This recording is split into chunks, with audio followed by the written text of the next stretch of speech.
a María que veis aquí y se van moviendo, perdón, la Anunciación a María que veis aquí y se va moviendo de izquierda a derecha y de abajo arriba.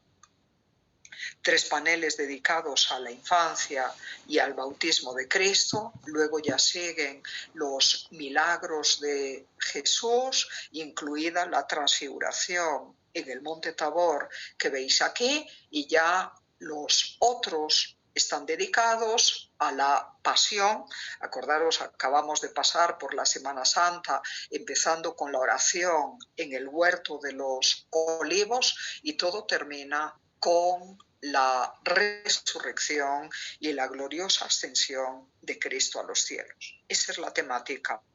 la vida de Cristo contada en 20 paneles, 5 por 4, como veis, todos con las mismas dimensiones e inspirados en los evangelios. Los 8 paneles de abajo nos muestran 8 santos. Pienso que 4 de ellos son los evangelistas que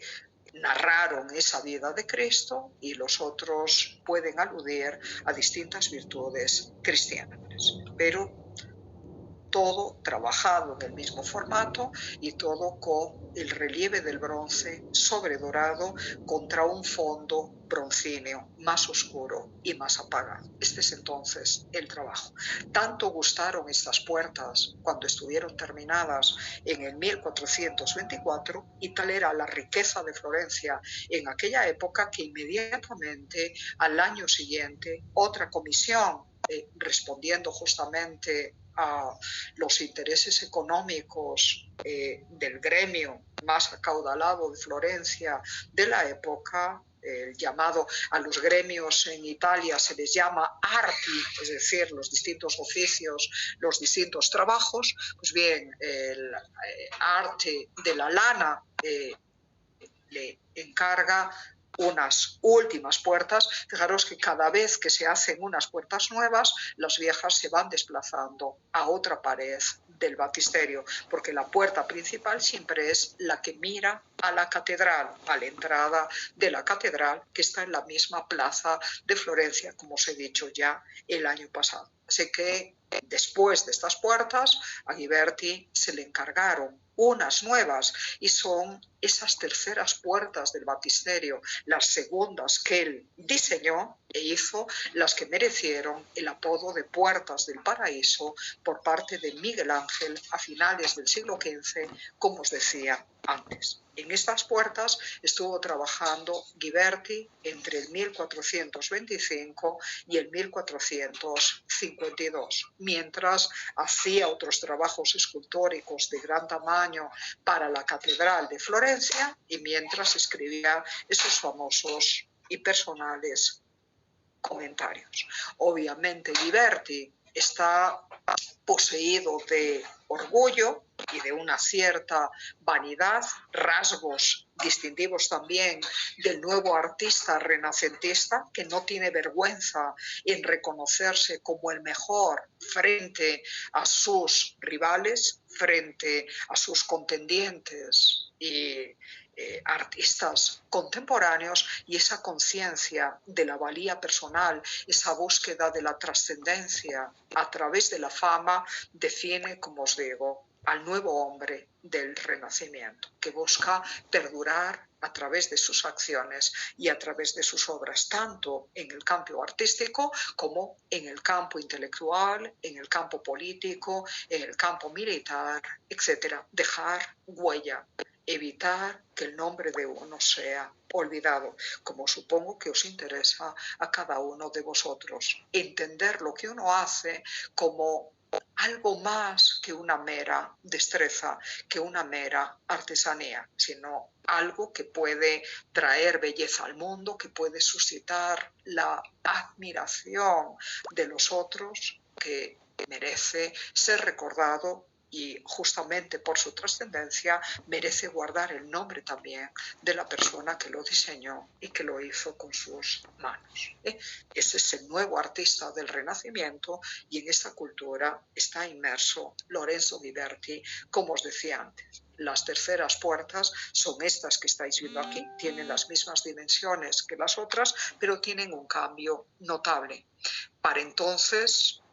los ideales renacentistas a través de la escultura de Nani di Banco, que murió alrededor del 1420, o de Donatello, que fue mucho más longevo y llegó a los años 60, se habían instalado en el espíritu florentino de aquel momento, y entendiendo que Ghiberti era capaz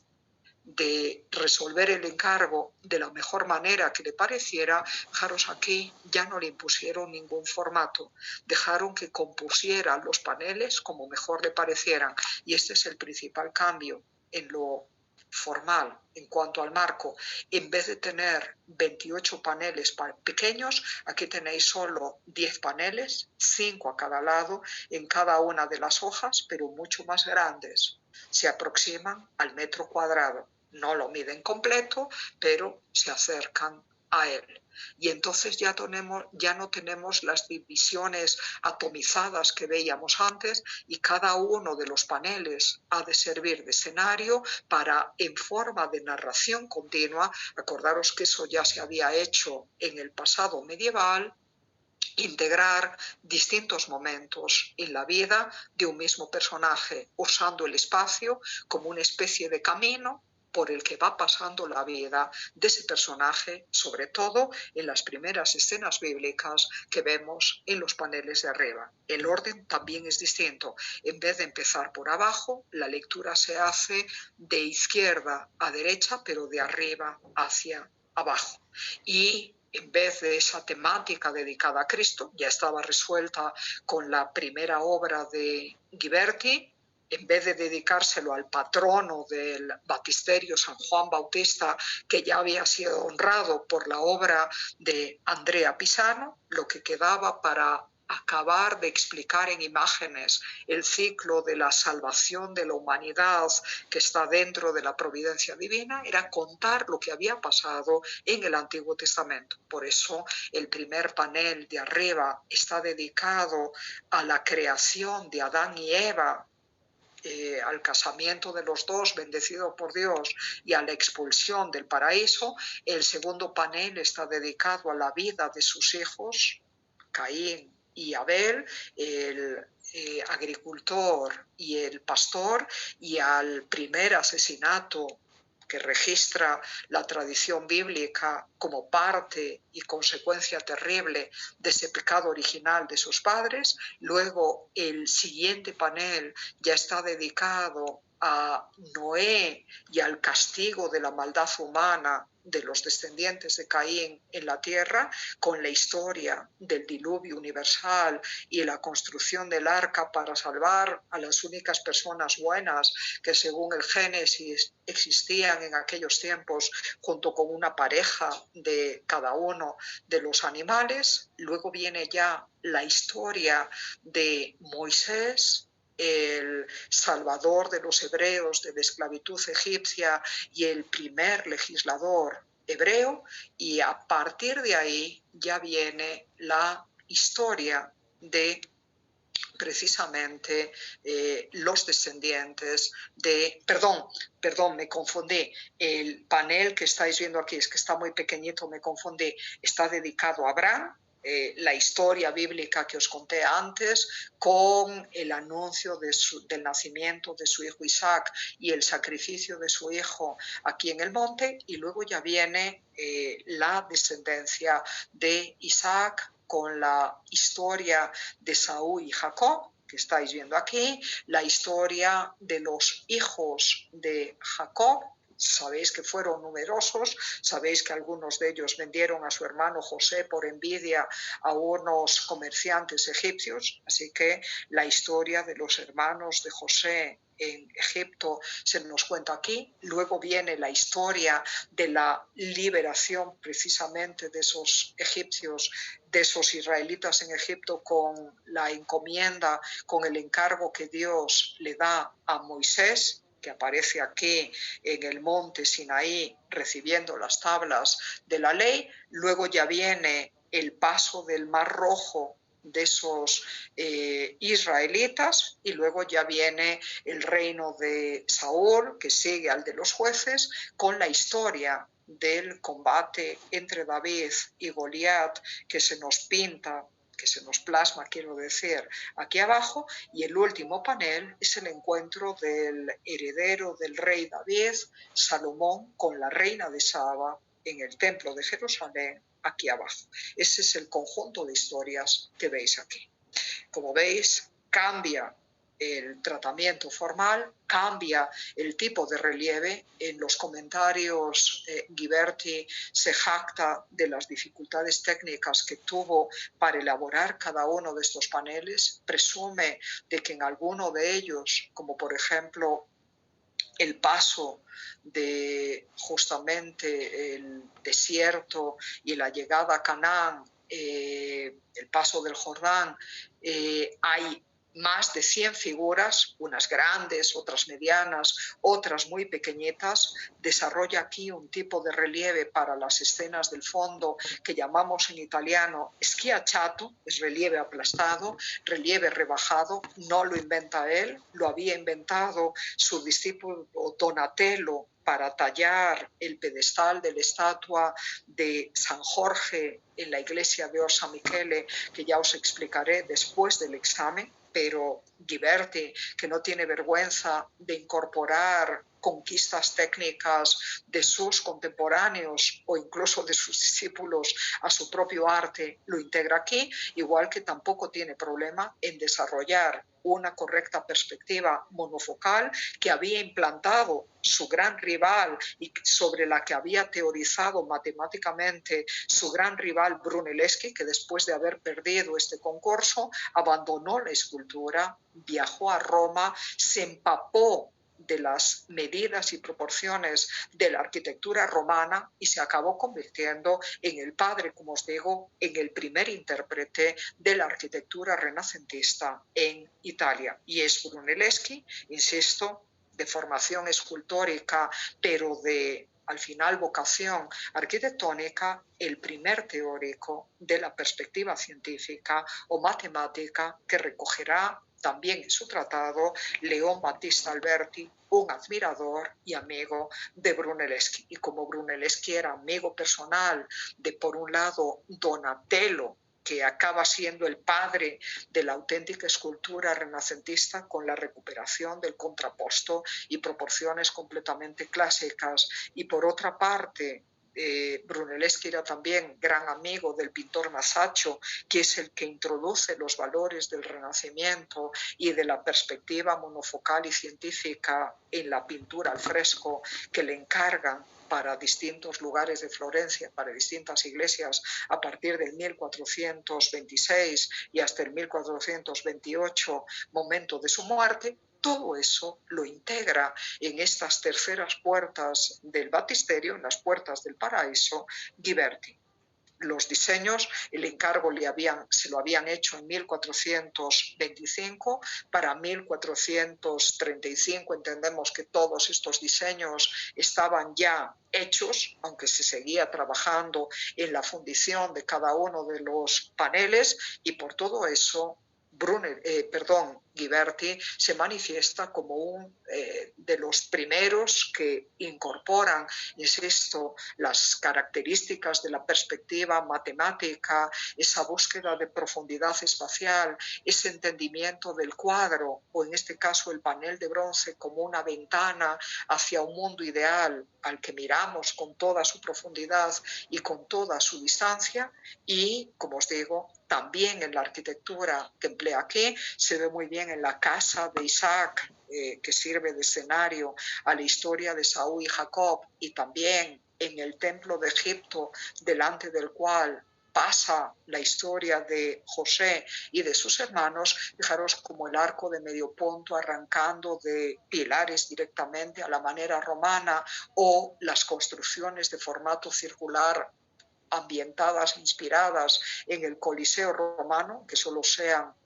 de una planta, están aquí muy presentes en esta obra. Así que ya este trabajo es completamente renacentista, por más que todavía las figuras testimonien esa búsqueda de la gracia y de la delicadeza, que es una de las señas de identidad estilística del propio Ghiberti. Otro elemento que testimonia ese culto a la fama personal y esa búsqueda de trascendencia y de inmortalidad que caracteriza a los grandes hombres y algunas mujeres de este tiempo, queda manifestado en la incorporación del autorretrato del propio Ghiberti en este pequeño tondo o busto que está justo a la mitad de las puertas y perfectamente visible para cualquiera que se acerque a ellas. Fijaros como el formato cuadrilobulado, tetralobulado del gótico desaparece y ahora se impone el formato circular, el del tondo,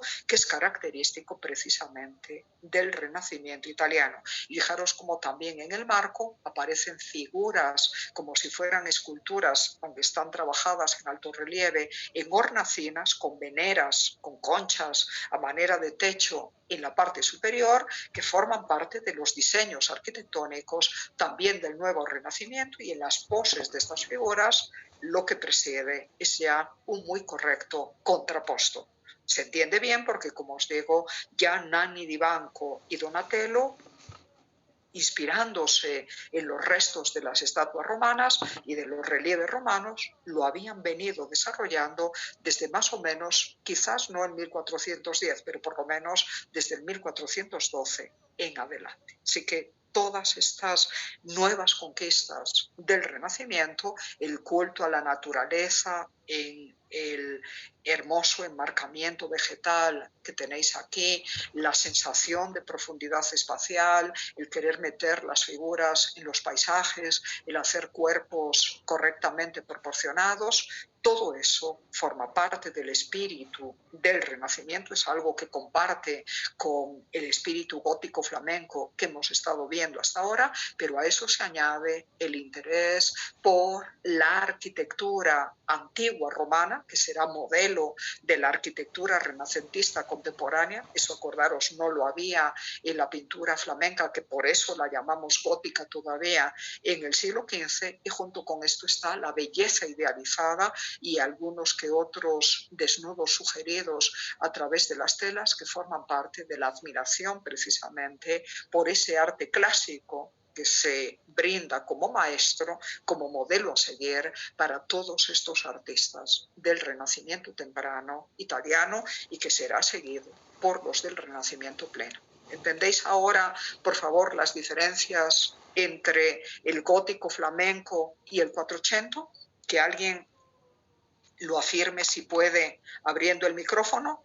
¿Se entiende? Sí, doctora. Y fijaros, sí,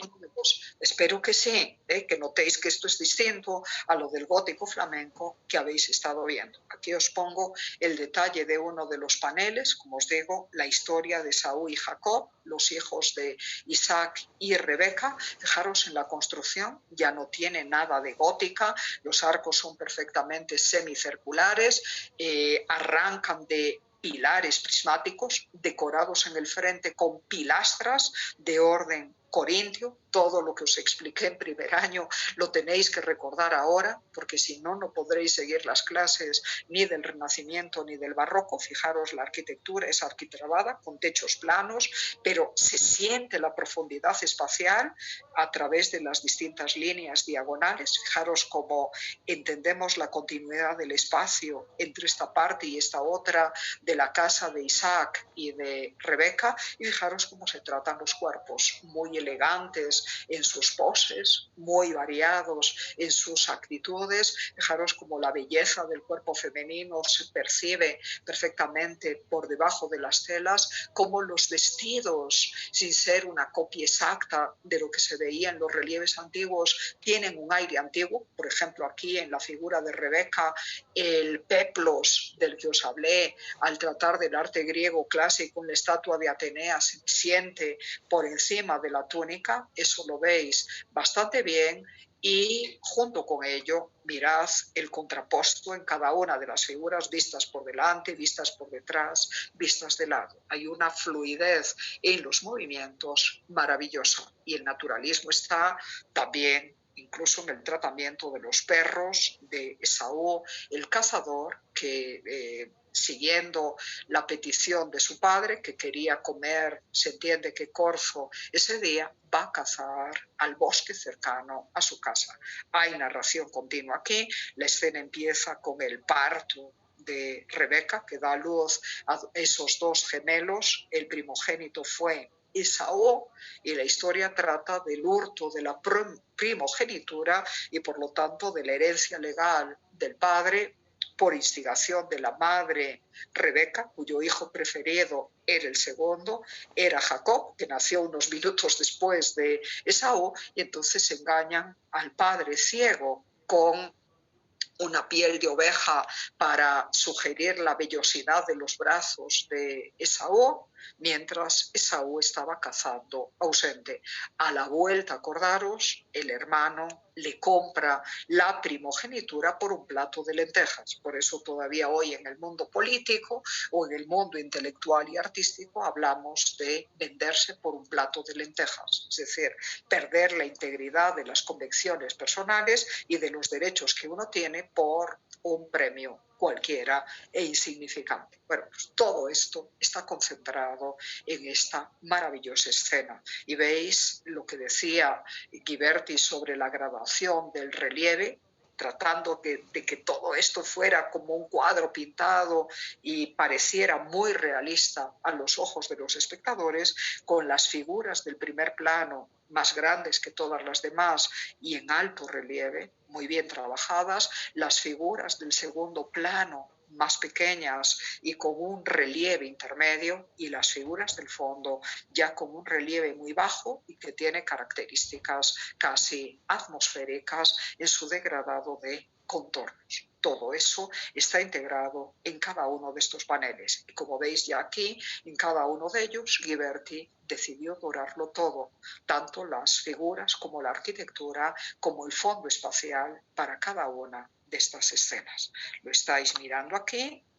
Ya no os enseño nada más, por vuestra cuenta podéis buscar más cosas. Hizo otras obras, ya no os las voy a enseñar, con las dos puertas de bronce para el baptisterio hubiera merecido pasar a la historia del arte, pero además está su cualidad de intelectual, de historiador y de artista autobiográfico, y está además esa condición de coleccionista y de anticuario que hacen de él un espíritu ya completamente renacentista. También sigue los ideales de la nueva época, pero en forma anticipada respecto a Ghiberti, Nanghi Divan, que supongo que de todos los artistas que os voy a mencionar es el menos conocido para vosotros. No sabemos exactamente cuándo nació, le suponemos contemporáneo a Ghiberti y a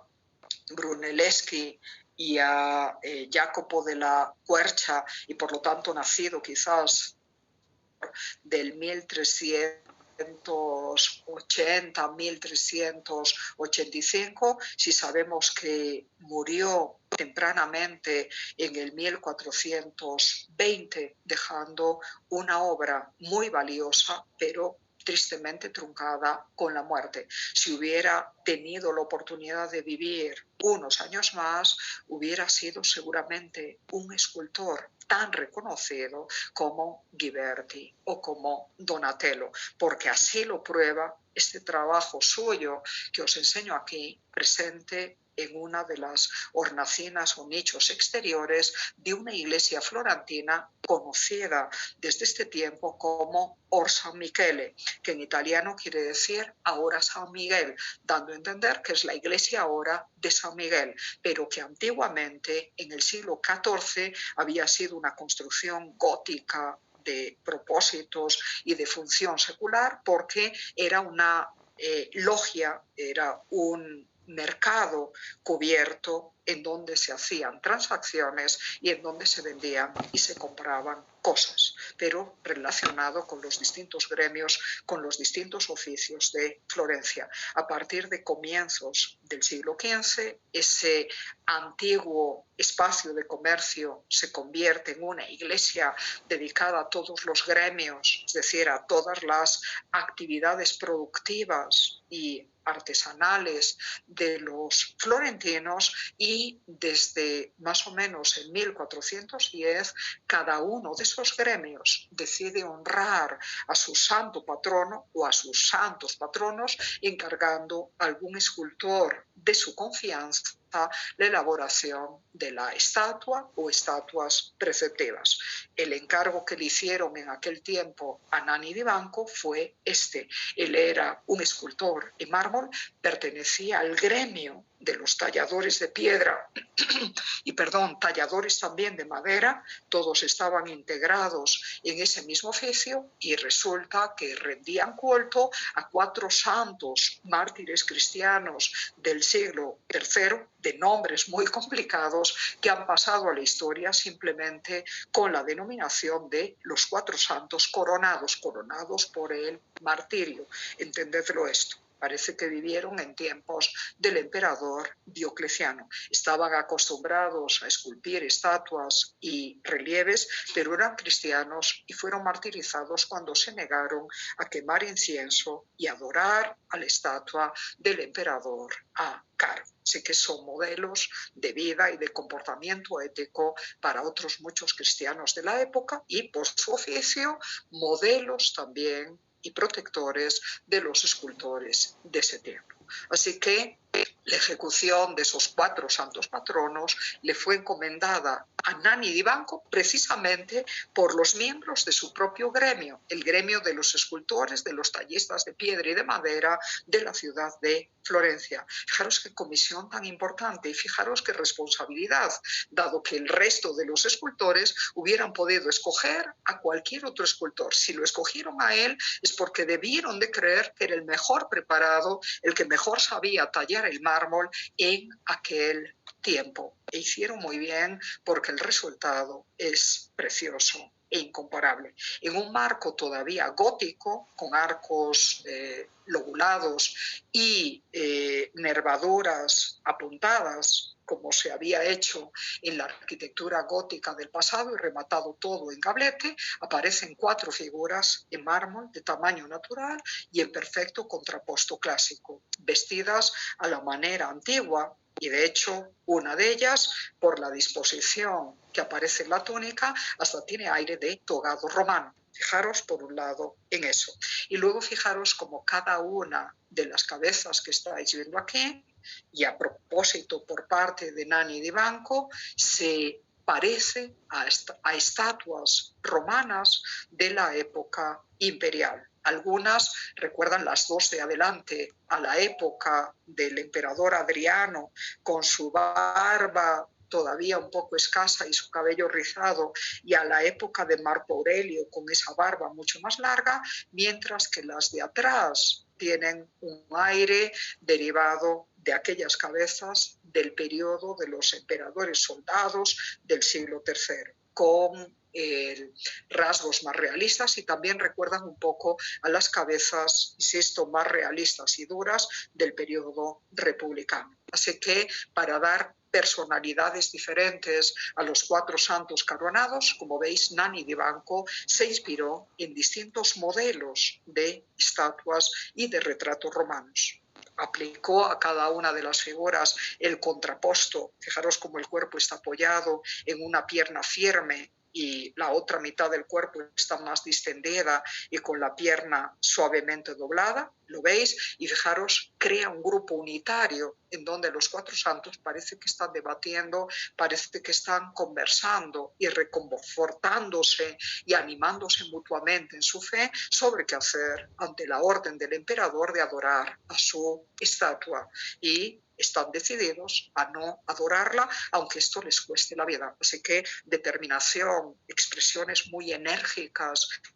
llenas de fe, llenas de convencimiento en los rostros, es lo que se ve en cada una de las caras. Y unos parece que están hablando y los otros están sopesando el valor de esas palabras. Ya veis, es un grupo escultórico perfectamente bien integrado. Y para que todo el mundo entendiera que eran los patronos del gremio de los escultores, ya veis en el pedestal del monumento aparecen aquí tallando la piedra y aquí tallando una estatua en conjunto, el uno por delante y el otro por detrás, una estatua desnuda, como eran abundantes en ese pasado clásico, en ese pasado romano. ¿Entendido esto, por favor? Porque enseguida voy a tener que cortar la clase. ¿Entendido eso, por favor?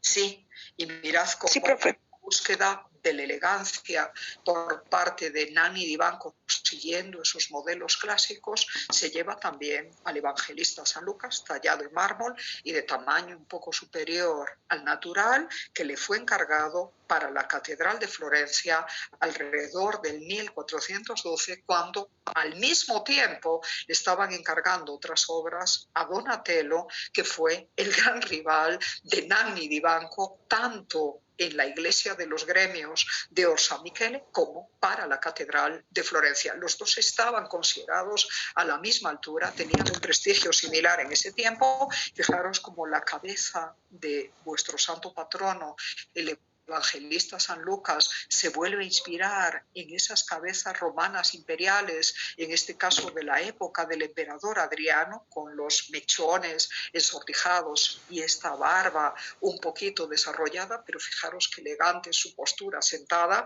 y cómo, aunque está sentado, se nota perfectamente el contraposto, un hombro más elevado que el otro, los brazos en distintas actitudes y una pierna también más adelantada que la otra. Y en la caída de los pliegues se observa un tejido como blando, dúctil, que recuerda un poco todavía al tallado del gótico internacional, pero ahora integrado en una comprensión mucho más orgánica del cuerpo humano. Por eso tenéis que acordaros, por favor, de Nanni di Banco. Acabo la clase hoy, aunque me atrase un poquito, con la obra de Jacopo della Quercia, que fue rival de Ghiberti y de Brunelleschi en el concurso para la segunda puertas del Baptisterio de Florencia en el 1401. No sabemos qué puesto consiguió. El caso es que al perder el concurso decidió irse de Florencia y aceptar el cargo del gobernante. Por favor, ese micrófono que tengo que acabar. Aceptar la comisión del señor de Luca, del gobernante de Luca, que quiso honrar la memoria de su esposa difunta, creo que después de dar a luz y siendo todavía una mujer muy joven, haciéndole un monumento sepulcral como el que aquí estáis viendo. La tumba de doña Hilaria del Carreto, que es el nombre de esta elegante dama, es uno de los hitos del Renacimiento más temprano en Italia. Como veis, en la ciudad de Luca, no en la ciudad de Florencia. Y en el 1406, cuando Ghiberti y su equipo empezaban a trabajar en esas segundas puertas del baptisterio después de haber ganado el concurso. Lo que hay de renacimiento en este monumento funerario no es el tratamiento de la dama, por muy hermosa que sea. El tallado, de hecho, de los pliegues testimonia el conocimiento por parte de Luca della Robbia del estilo escultórico de Klaus Schluter, el gran artista de Borgoña, que murió justo en este mismo año de 1406. No hay constancia de que hubiera viajado a Borgoña, pero quizás a través de la obra de discípulos de Klaus Schluter, a través de dibujos o algún relieve, parece haberse familiarizado con ese tratamiento tan dúctil y tan tan blandito y tan natural de los pliegues que son aquí maravillosos. Por otra parte, el poner el retrato de la persona difunta en la tapa del sarcófago, ya sabéis que no es nada nuevo. Se había hecho en el mundo imperial romano y se había vuelto a hacer a partir del gótico. Así que en cuanto a composición, esto deriva del gótico. Y el poner el perrito en señal de fidelidad conyugal a los pies de la dama difunta tampoco es nuevo, estaba ya en las tumbas de las reinas del periodo gótico. ¿De acuerdo? De las reinas y de las grandes aristócratas del periodo gótico desde el siglo XIII al siglo siguiente. Lo que le da un aire ya más renacentista a esa obra es la belleza idealizada en el rostro de la dama y sobre todo la decoración de la caja sepulcral. De los frentes, como veis, y laterales del sarcófago,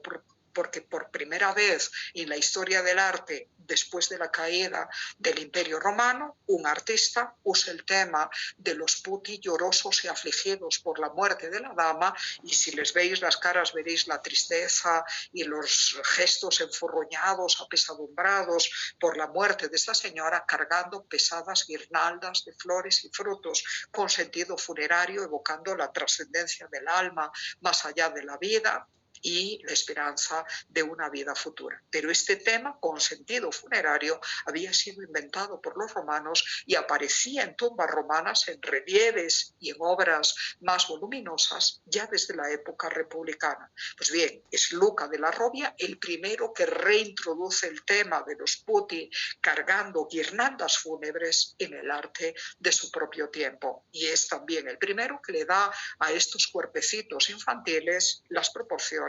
de bebés, de guaguas de apenas un año de crecidos, por eso el canon corporal es tan corto, se supone que ya han aprendido a pararse de pie y a andar, y ahí los veis todos naturalistas, regordetes. Fijaros qué distintos son a los niñitos Jesús de la pintura flamenca que habéis visto previamente. Lo tengo que dejar aquí. No tengo tiempo de explicaros nada más, pero mirad el trabajo de Luca en los relieves de San Petronio de Bolonia, con este Adán musculoso que acabará inspirando el de Miguel Ángel en el fresco de la bóveda de la Capilla Sixtina. Y mirad la rebeldía de Adán como hombre pecador, insumiso a la voluntad divina, en este otro panel del mismo juego de la portada de San Petronio de Bolonia, en donde él estuvo trabajando a partir de 1425 y hasta su muerte, unos 10 años después. Es un escultor que integra muy bien los ideales del Renacimiento con figuras muy voluminosas, muy fornidas, muy vigorosas,